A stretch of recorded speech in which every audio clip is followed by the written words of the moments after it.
Bonjour, bienvenue dans ma bibliothèque. Nous sommes à Montréal le 2 avril 2014. Mon nom est Bruno Lalonde. Ouais, vous le constatez ces derniers temps, petite forme. Morale en chute libre également. Je ne vous cacherai pas que l'élection appréhendée de Philippe Couillard me mortifie. Et d'une certaine façon, je me prépare au pire.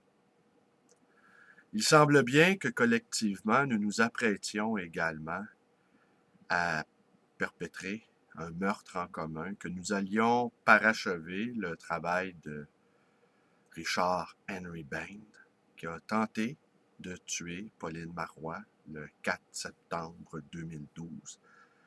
Et semble-t-il que nous nous préparerions à terminer le travail.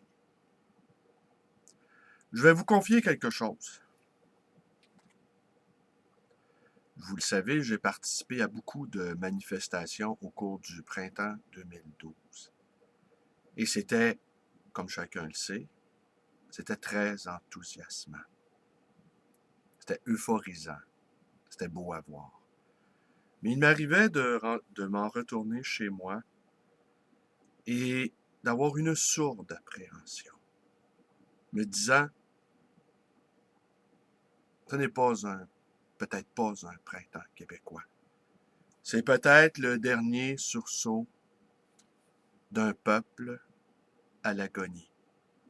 Il m'arrivait de penser au milieu du tintamarre des casseroles, au beau milieu des vivas et des cris et des mots d'ordre lancés à tout vent.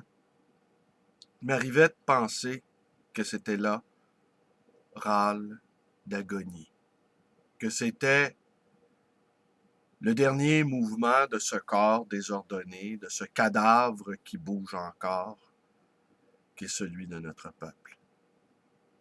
Et là, de voir Couillard et son équipe de médecins, sont-ils là pour nous administrer la piqûre finale? Sont-ils là pour nous administrer confortablement notre euthanasie? En beaucoup de choses là-dedans, nous nous préparons collectivement à parachever le travail de cet Anglais qui a voulu tuer notre première ministre. Nous nous préparons collectivement à finir le travail. Oh, j'en veux beaucoup. J'en veux beaucoup aux gens de Québec solidaire. Beaucoup, beaucoup, beaucoup. Une sorte d'inconscience mortifère, selon moi. Et d'arborer un petit cœur, comme ils le font, m'apparaît dérisoire. Ridicule. Ridicule, dis-je. On se prépare à remettre les libéraux au pouvoir. Et quant à moi, je vais dire un gros mot ici, mais je vais vous dire exactement ce que je ressens. Je pense que Philippe Couillard est un salaud. Ce type-là est le parfait exemple de quelqu'un qui est scindé en deux moralement, qui n'a pas hésité à travailler, comme vous le savez, pour une monarchie sanglante, qui a continué à recevoir de l'argent et qui a continué à leur offrir ses services, conseils,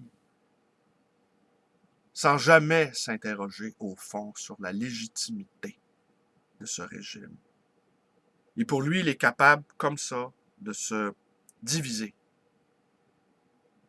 Il est capable de faire abstraction. Et cette capacité-là d'abstraction est pour moi la quintessence de la saloperie. Quand on est capable de poser des gestes pour de l'argent, dans son cas, ce qui ajoute à l'infamie, selon moi, sans voir le lien qu'il y a avec sa propre vie. C'est un homme qui m'inquiète énormément. Je me demande qu'est-ce qui le motive, qu'est-ce qui le pousse à rechercher encore plus de pouvoir qu'il n'en avait déjà comme neurochirurgien. Que veut-il, cet homme-là? Et je pense que nous allons beaucoup souffrir sous son règne. La seule catégorie de gens qu'il va épargner, selon moi, ça va être les étudiants. Il ne prendra pas de chance avec eux. Il va sans doute même faire des concessions auprès d'eux. Mais tout le reste de la population va énormément souffrir. C'est ce que je crois. Et depuis quelques jours, je suis passablement déprimé. Parce que pour moi, cette possibilité d'une élection, de l'élection de Philippe Couillard, est quelque chose de totalement mortifère. Et de penser que des idéalistes rêveurs auront contribué à l'arrivée de cet homme-là et de son équipe, qui ont un agenda caché, j'en suis convaincu, me vide de pratiquement toute forme d'espoir. Je le sais, Pauline Marois, elle est ordinaire. Je sais que le gouvernement du Parti québécois est décevant. Il l'a toujours été. Mais cette déception-là, nous la connaissons. Cette déception-là, elle est la nôtre. Elle est également le signe d'une vie adulte. La vie ne fait pas de cadeaux, vous le savez. Et d'être déçu des politiciens, c'est normal. C'est la moindre des choses. Mais on ne s'arrange pas quand même pour mettre les pires au pouvoir.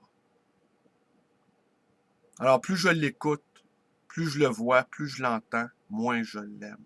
Il me fait regretter même Jean Charest. J'aurais jamais cru pouvoir dire ça. Jean Charest, qui était un petit politicien, mais qui avait au moins le sens de, pas juste de l'humour, mais il avait le sens de comprendre un peu les nuances du peuple auquel il appartenait. Je ne ressens aucune forme d'empathie chez Philippe Couillard. Il est pour moi l'exemple même du petit fonctionnaire nazi qui obéit aux ordres sans jamais se poser de questions. Il y a une dureté chez cet homme-là qui m'effraie infiniment. Oui, je vais pas bien, je suis morose, je suis fatigué. Cet hiver-là, saturnien, est terrible. Et finalement, au printemps, n'aura pas succédé l'été, mais un hiver encore plus redoutable. Je crains fort que nous nous préparons à entrer à nouveau dans un interminable hiver de force qui sera peut-être l'agonie finale de ce peuple qui, faute de vivre vraiment, ne cesse de mourir.